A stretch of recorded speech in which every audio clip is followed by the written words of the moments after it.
At the moment, as I speak, we have ensured that all the contractors are on board. That's the civil engineering contractors. What they're going to start with is doing the civil works, the early civil works at the main camp areas, which we call the priority areas.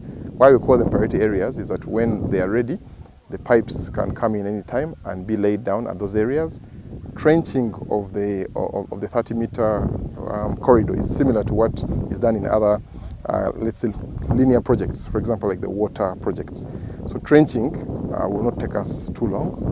So we have our schedules and we are still on target, what we can say. And like we have been saying, and as per our environmental social impact assessment, our pipes are going to be laid underground, so nobody will see a single thing once they're laid and buried into the ground. So even on areas where there's elevation, we are going to make sure we bury them. So and apart from the above ground installations, the camps and the pump stations, everything else will be buried, so nothing will be seen. So in regards to grievances, we had a total of 889 grievances in the beginning, but we have resolved all of these grievances, and right now as we speak we have a total of 15. That is only 15 grievances which have been resolved.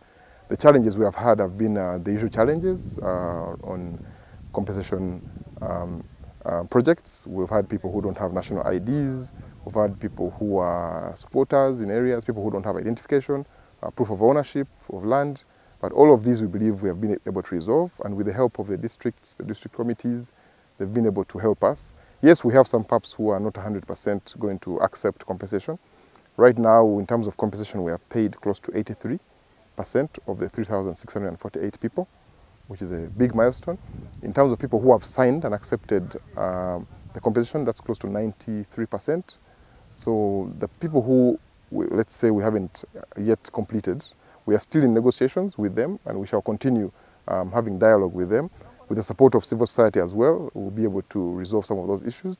We have a PAP in Hoima, Bukitarepa, who is one of the members of the Bukitarepa organization, who has also refused compensation because of different reasons he has. He has a court case he has taken to the different courts.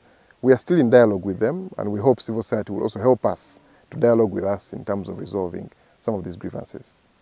We are in Chotera, Chituntu, Betelem Parish, Chituntu Village, Betelem Parish, and in Nabigasa sub-county.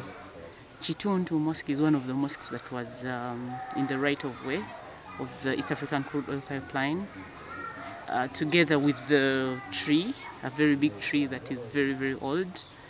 These two were avoided because of the importance of the environment. The tree was that very old, and then the mosque is very precious to the community, so it was avoided.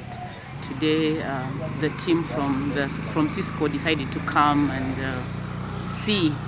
have a view of the mosque and the tree.